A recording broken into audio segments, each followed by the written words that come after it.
박종철 어르신은 마을에서 가장 존경받는 분이었습니다. 73년의 세월 동안 그가 쌓아 올린 것들이 있습니다. 40년간 운영한 철공소, 두 아들과 한 딸을 훌륭하게 키워낸 가장의 자리, 그리고 경로당에서 모두가 박 회장님이라 부르는 그 위치. 매일 오후 2시, 박 어르신은 경로당 상석에 앉아 녹차를 마셨습니다. 다른 어르신들은 그의 말에 고개를 끄덕였고 그의 의견에 반대하는 사람은 없었습니다. 이런 의미 있는 이야기를 더 많이 전하고 싶습니다. 구독과 좋아요가 큰 힘이 됩니다. 그날도 평소와 다름없는 오후였습니다. 박 어르신이 녹차를 한 모금 마시며 말했습니다. 요즘 젊은 것들은 버릇이 없어. 어른 앞에서 인사도 제대로 못해. 다른 어르신들이 맞장구를 쳤습니다. 그러게 말이요. 박 회장님 말씀이 맞아요. 경로당 문이 열리고 젊은 여성이 들어왔습니다. 30 초반쯤 되어 보이는 그녀는 복지관에서 파견된 사회복지사였습니다. 이름은 이수진. 그녀는 매주 화요일마다 경로당을 방문해 어르신들의 건강을 체크하고 필요한 서류 작업을 도와드렸습니다. 안녕하세요. 어르신들. 오늘 건강 체크하러 왔습니다. 수진은 밝은 목소리로 인사했습니다. 대부분의 어르신들은 반갑게 그녀를 맞이했습니다. 하지만 박 어르신은 찻잔을 내려놓으며 눈살을 찌푸렸습니다. 복지사 아가씨. 노크는 했나? 죄송합니다. 다음부터는 노크하고 들어오겠습니다. 수진이 허리를 숙여 사과했지만 박 어르신의 표정은 풀리지 않았습니다. 건강 체크가 시작되었습니다. 수진은 어르신들의 혈압을 재고 약 복용 상태를 확인하며 꼼꼼하게 기록했습니다. 박 어르신 차례가 되었을 때 그는 팔을 내밀며 말했습니다. 혈압이 좀 높을 거야. 요즘 스트레스를 받아서. 수진이 혈압계를 감으며 물었습니다. 어떤 일로 스트레스를 받으세요? 박 어르신은 한숨을 쉬었습니다. 막내딸이 말이야. 아버지 말은 안 듣고 제 맘대로야. 결혼도 안 하고 혼자 산다니까. 수진의 손이 잠시 멈췄습니다. 혈압계 화면에 160이라는 숫자가 떴습니다. 어르신. 혈압이 많이 높으시네요. 병원에 가보셔야 할 것 같습니다. 박 어르신이 손을 내저었습니다. 됐어. 됐어. 나이 먹으면 다 그런 거야? 수진은 조심스럽게 말했습니다. 어르신. 그래도 건강이 제일 중요합니다. 따님분도 어르신 건강이 걱정되실 텐데요. 박 어르신의 눈빛이 차가워졌습니다. 그 애가 내 걱정을 한다고. 3년째 집에 얼굴도 안 비추는 애가. 수진은 더 이상 말을 잇지 못했습니다. 다른 어르신들 사이에서 수군거리는 소리가 들렸습니다. 박 회장님 막내딸. 아버지 말 안 듣고 집 나간 거 유명하지. 서울에서 뭔가 한다던데. 아버지 얼굴에 먹칠한 거야? 박 어르신은 눈을 감았습니다. 그의 손이 찻잔을 쥐었지만 차는 이미 식어 있었습니다. 경로당을 나서는 수진의 발걸음이 무거웠습니다. 그녀의 손에는 어르신들의 건강 기록지가 있었지만 머릿속에는 박 어르신의 차가운 눈빛이 남아 있었습니다. 주차장에서 수진은 잠시 차에 앉아 전화기를 꺼냈습니다. 발신 목록에는 엄마라는 이름이 있었습니다. 3년째 누르지 못한 통화 버튼. 수진은 전화기를 주머니에 다시 넣었습니다. 그녀의 눈가가 붉어졌습니다. 수진의 원룸은 좁았습니다. 보증금 500에 월세 35만 원. 복지사 월급으로 감당할 수 있는 최선이었습니다. 침대 옆 작은 서랍장 위에는 액자 하나가 놓여 있었습니다. 오래된 사진 속에서 젊은 여성이 웃고 있었습니다. 엄마였습니다. 사진 속 엄마는 25살이었습니다. 수진이 태어나기 전, 결혼하기도 전의 모습. 그 사진 옆에는 작은 반지 하나가 있었습니다. 엄마가 남긴 유일한 유품이었습니다. 수진은 반지를 손에 쥐고 창밖을 바라봤습니다. 비가 내리고 있었습니다. 3년 전 그날도 비가 내렸습니다. 장례식장에서 아버지가 말했습니다. 내가 안 왔으면 이렇게 안 됐어. 내가 스트레스를 줘서 엄마가 쓰러진 거야? 그 말이 가슴에 박혔습니다. 수지는 그날 이후로 집에 가지 않았습니다. 아버지의 전화도 받지 않았습니다. 3년이라는 시간이 흘렀습니다. 전화벨이 울렸습니다. 발신자는 박선희. 경로당에서 만난 어르신 중 한 분의 딸이었습니다. 수진 씨. 우리 엄마가 복지사님 보고 싶다고 그래요? 내일 점심이라도 같이 하실래요? 수지는 잠시 망설였습니다. 네. 좋습니다. 다음 날 점심. 수지는 선희 씨의 어머니인 김복순 어르신을 만났습니다. 작은 분식집에서 김 어르신은 칼국수를 먹으며 말했습니다. 수진아. 너 표정이 왜 그래? 무슨 걱정 있어? 아니에요. 어르신. 그냥 좀 피곤해서요. 김 어르신이 수진의 손을 잡았습니다. 주름진 손이었지만 따뜻했습니다. 거짓말 마라. 내가 살아온 세월이 몇 년인데 내 눈에 근심이 가득해. 수진의 눈가가 붉어졌습니다. 어르신. 저 사실 아버지가 계세요? 3년째 연락 안 드리고 있어요. 김 어르신이 고개를 끄덕였습니다. 무슨 일이 있었구나. 수지는 천천히 이야기했습니다. 엄마가 돌아가셨을 때 있었던 일들. 아버지가 했던 말들. 3년 동안 가슴에 묻어두었던 것들이 쏟아져 나왔습니다. 김 어르신은 말없이 들었습니다. 그리고 한참 후에 입을 열었습니다. 수진아. 내 아버지가 그때 많이 힘들었나 보구나. 수진이 고개를 저었습니다. 저도 힘들었어요. 엄마가 갑자기 쓰러졌을 때 저는 지방 출장 중이었어요. 비행기 타고 오는 동안 엄마는 의식을 잃으셨고요. 병원에 도착했을 때 아버지가 저한테 한 말이 그거예요. 내가 스트레스를 줘서 그렇다고요? 김 어르신이 한숨을 쉬었습니다. 그게 아버지 진심은 아닐 거다. 슬픔이 너무 크면 사람이 이상한 말을 해. 내 아버지도 그랬을 거야? 수지는 반지를 만지작거렸습니다. 알아요. 그런데 그 말이 3년이 지나도 잊히질 않아요. 김 어르신이 수진의 손을 다시 잡았습니다. 수진아. 내가 경로당에서 박 회장님은 봐왔어. 그분이 매일 혼자 녹차 마시면서 뭘 보는지 알아. 수진이 고개를 들었습니다. 휴대폰이야. 딸 사진을 보고 있어? 매일 수진의 눈에서 눈물이 흘렀습니다. 김 어르신이 말을 이었습니다. 그 양반도 힘든 거야? 부인 잃고, 딸한테 모진말해서 딸도 잃고. 그런데 자존심이 센 사람이라 먼저 연락을 못하는 거지? 수진은 말없이 울었습니다. 분식집 안에서 칼국수 국물이 식어가고 있었습니다. 경로당에 이상한 소문이 돌기 시작했습니다. 그거 알아요. 복지사 그 아가씨 말이에요. 최정숙 어르신이 목소리를 낮추며 말했습니다. 주변의 어르신들이 귀를 기울였습니다. 뭔데요? 정숙 씨. 그 아가씨가 박 회장님 딸이래요. 경로당 안이 술렁였습니다. 뭐라고요? 진짜요. 최 어르신이 고개를 끄덕였습니다. 우리 며느리가 복지관에서 일하는데 서류 보다가 알게 됐대요. 이수진. 아버지 이름 박종철. 주소도 같은 동이고요. 어르신들 사이에서 수군거림이 커졌습니다. 그러니까 그 아가씨가 박 회장님 딸인데 아버지 얼굴에 침 뱉고 다니는 거야?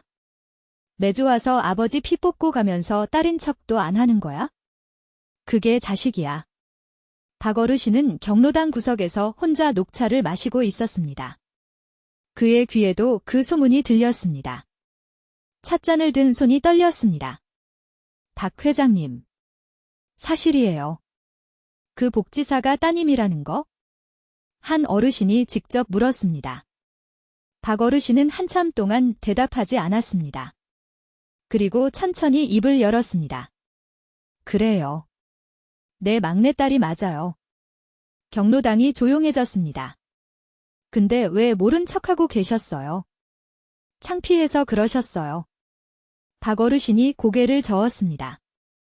창피한 게 아니라 그 애가 원하는 거요? 나를 아버지로 인정하기 싫은가 봐. 어르신들 사이에서 한숨이 터져 나왔습니다. 아이고. 박 회장님. 그런 불효녀를 왜 그냥 두세요? 당장 혼내야지. 박 어르신은 손을 내저었습니다. 됐어요. 내가 잘못한 거니까? 다음 화요일. 수진이 경로당에 왔을 때 분위기가 달랐습니다. 평소에 반갑게 맞이해주던 어르신들이 눈을 피했습니다. 안녕하세요. 어르신들. 오늘도 건강 체크하러 왔습니다. 수진의 인사에 아무도 대답하지 않았습니다. 수진은 당황했지만 평소처럼 일을 시작하려 했습니다. 첫 번째 어르신에게 다가갔을 때 그 어르신이 팔을 뺐습니다. 오늘은 됐어요. 네. 무슨 일 있으세요? 최정숙 어르신이 앞으로 나섰습니다. 이 아가씨. 박 회장님 딸이라면서. 수진의 얼굴이 굳었습니다. 3년 동안 아버지 얼굴도 안 보고 이런 데서 뭐 하는 거야? 아버지가 여기 있는 거 알면서 온 거 아니야? 수진은 말문이 막혔습니다. 저는 그냥 일하러 온 건데요. 일, 웃기지 마. 아버지한테 피 뽑아가면서 무슨 일이야? 수진의 눈에 눈물이 고였습니다. 그녀는 박 어르신을 바라봤습니다. 박 어르신은 구석에서 고개를 숙이고 있었습니다. 아무 말도 하지 않았습니다. 수진은 가방을 집어들었습니다. 오늘은 제가 먼저 가겠습니다. 그녀의 목소리가 떨렸습니다. 경로당 문이 닫히고 수진은 복도에서 울음을 터뜨렸습니다. 수진은 복지관 사무실에서 퇴직서를 작성하고 있었습니다. 펜을 든 손이 떨렸습니다. 3년간의 사회복지사 생활이 이렇게 끝나는 건가? 퇴직 사유칸에 뭐라고 쓰면 되는 걸까? 개인 사정이라고 쓰면 될까? 사무실 문이 열리고 선배 복지사가 들어왔습니다. 수진 씨. 이게 뭐야? 퇴직서야. 무슨 일 있어? 선배가 옆에 앉았습니다. 수진은 한숨을 쉬었습니다. 경로당 담당 바꿔야 할 것 같아서요. 근데 다른 지역은 다 사람이 있잖아요. 선배가 고개를 저었습니다. 경로당에서 무슨 일 있었어? 어르신들이 뭐라고 했어? 수진은 말없이 고개를 숙였습니다. 선배가 수진의 어깨를 잡았습니다. 수진 씨. 내가 박종철 어르신 딸이라는 거 알아? 수진이 고개를 들었습니다. 그게 문제가 된 거지? 내가 아버지한테 불효한다고 그러는 거 아니야? 수진의 눈에서 눈물이 흘렀습니다. 선배님. 저 불효녀 아니에요? 알아. 그런데 사람들은 한쪽 얘기만 듣잖아.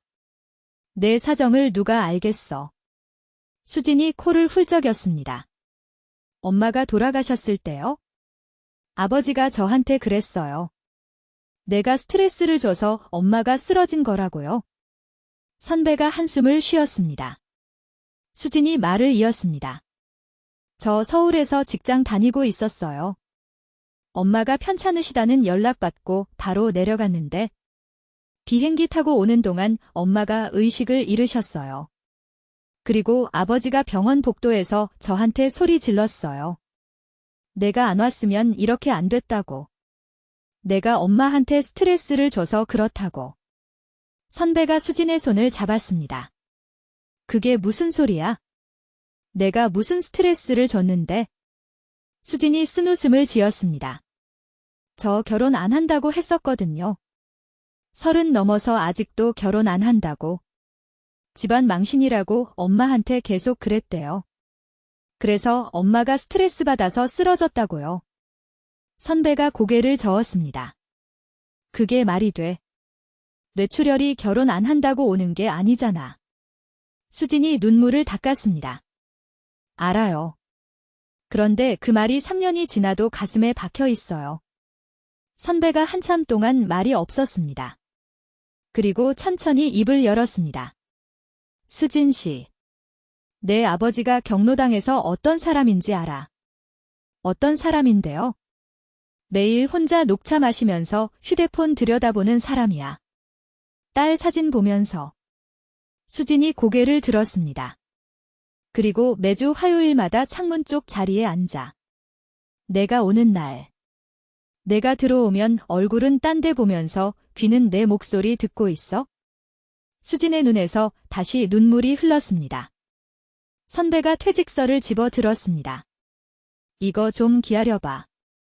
급하게 결정하지 말고. 박종철 어르신은 병원 진료실에서 진단서를 받아 들었습니다. 손이 떨렸습니다. 췌장암 3기. 의사는 담담하게 말했습니다. 어르신. 치료를 시작하셔야 합니다. 항암 치료를 받으시면 시간을 더 벌 수 있습니다. 박 어르신은 진단서를 바라봤습니다. 글자가 흐릿했습니다. 눈에 눈물이 고인 건지, 노안이 심해진 건지 알 수 없었습니다. 시간이 얼마나 남았소? 적극적으로 치료하시면 1년에서 2년 정도 보실 수 있습니다. 치료 안 하면요. 의사가 잠시 말을 멈췄습니다. 6개월 정도입니다. 박 어르신은 고개를 끄덕였습니다. 알겠소. 병원을 나서는 발걸음이 무거웠습니다. 로비를 지나가다가 젊은 부녀가 손을 잡고 걸어가는 모습이 눈에 들어왔습니다. 아버지. 오늘 검사 결과 좋대요. 걱정 마세요. 그래. 딸아. 내가 옆에 있어줘서 힘이 난다. 박 어르신의 가슴이 저렸습니다.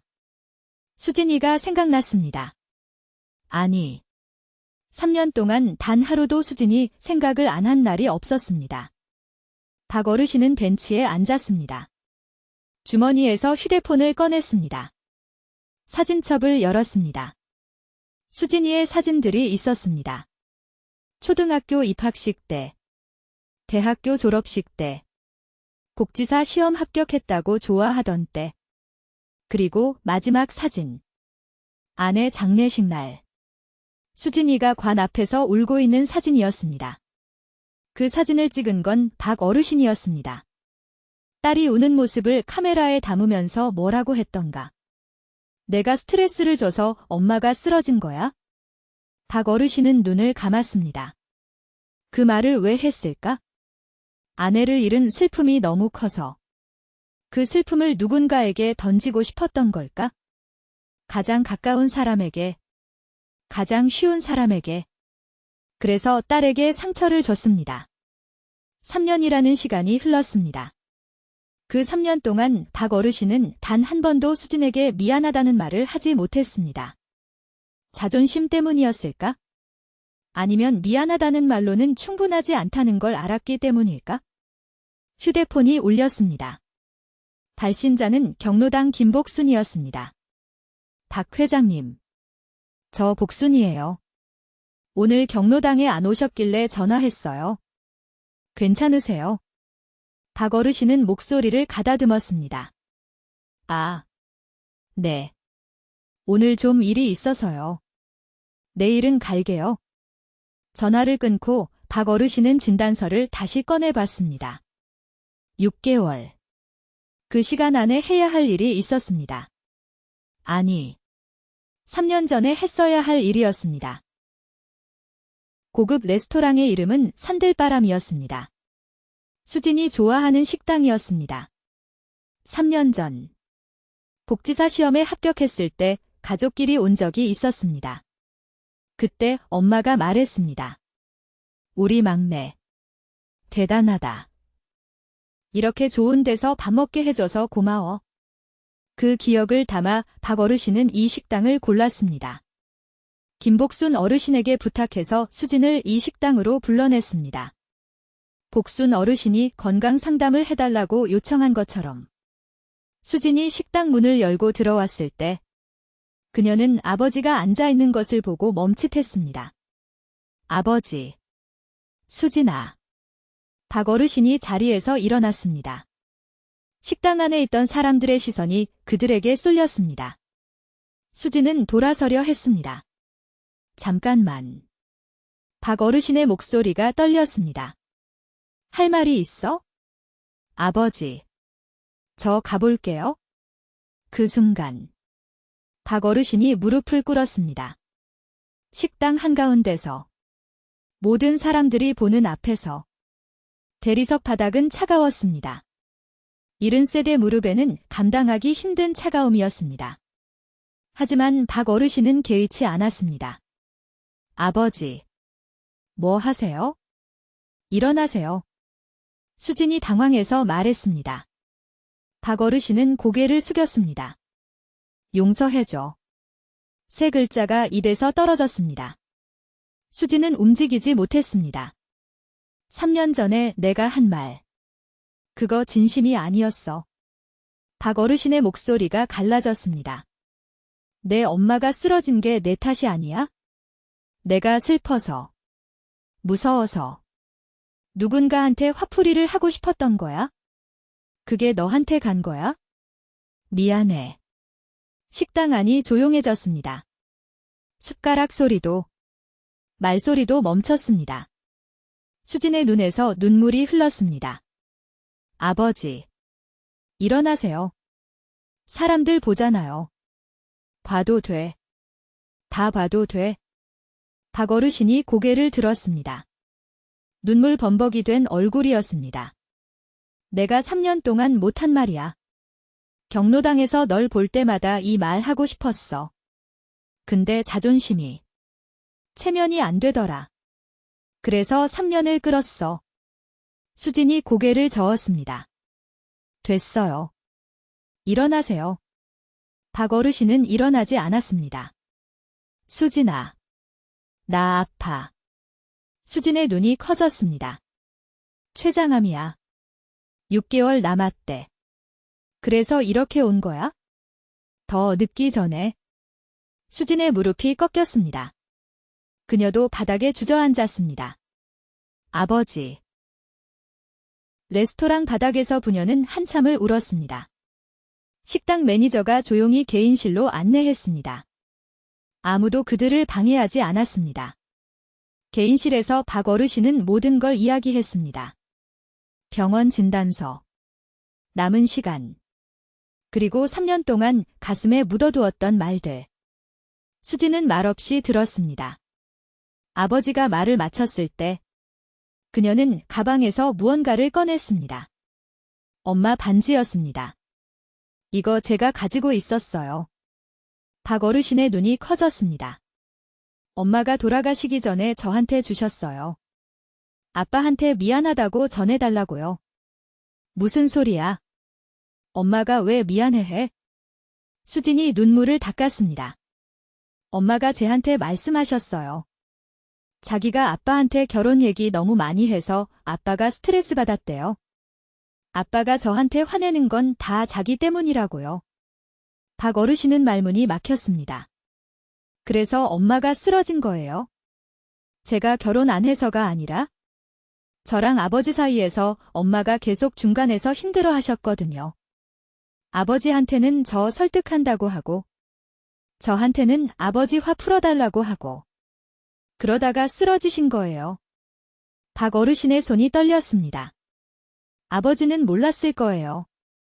엄마가 얼마나 힘들어 했는지. 저도 몰랐어요. 엄마가 쓰러지고 나서야 알았어요. 수진이 반지를 아버지 손에 쥐어주었습니다. 아버지. 미안해하지 마세요. 저도 미안해요. 3년 동안 연락 안 드려서. 박 어르신은 반지를 쥐고 울었습니다. 73년 인생에서 이렇게 우는 건 처음이었습니다. 일주일 후. 박 어르신은 항암 치료를 시작했습니다. 수진은 매일 병원에 왔습니다. 아버지 옆에 앉아 책을 읽어드리거나 함께 TV를 보거나 그냥 손을 잡고 있었습니다. 경로당 어르신들도 문병을 왔습니다. 그들은 수진에게 사과했습니다. 수진 씨. 우리가 몰라서 그랬어. 미안해요. 수진은 고개를 저었습니다. 괜찮아요. 저도 말을 안 했으니까요. 김복순 어르신이 수진의 손을 잡았습니다. 내가 용서한 거 보니까 마음이 놓인다. 내 엄마도 하늘에서 기뻐하실 거야. 수진은 창밖을 바라봤습니다. 봄이 오고 있었습니다. 병실 창으로 햇살이 들어왔습니다. 아버지가 잠든 사이 수진은 손에 낀 반지를 바라봤습니다. 엄마의 반지였습니다. 이제는 아버지에게 돌려드려야 할 것 같았습니다. 아니, 함께 간직해야 할 것 같았습니다. 3년이라는 시간이 있었습니다. 그 시간 동안 아버지와 딸은 서로를 미워했습니다. 아니, 미워한 게 아니었습니다. 그리워했습니다. 그 그리움을 미움으로 포장해서 가슴에 묻어두었을 뿐이었습니다. 박 어르신이 눈을 떴습니다. 수진아. 네. 아버지. 밥 먹었어. 아직요. 같이 먹자. 병원 식당 밥 별로던데? 수진이 웃었습니다. 3년 만에 처음으로 아버지 앞에서 웃었습니다. 그 웃음이 아버지에게는 어떤 약보다 효과가 있었습니다.